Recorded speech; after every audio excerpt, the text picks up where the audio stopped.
Šajā gadā mums būs 3 galvenās prioritātes. Pirmā, tā būs vienotas digitālās vides izveide gan mūsu slimnīcā, un tai skaitā, lai tā būtu integrēta gan mūsu valsts, gan it īpaši ar citām universitātes slimnīcām.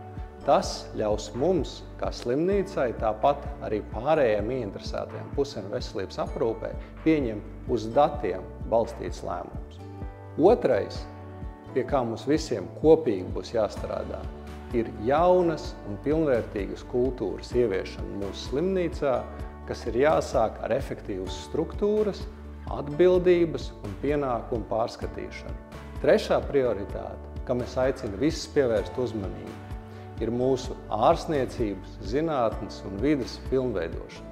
Tas nozīmē gan modernas slimnīcas būvniecību, jo mēs saprotam, ka mēs nevaram veikt šī gada medicīnu iepriekšējā gadsimta ēkās.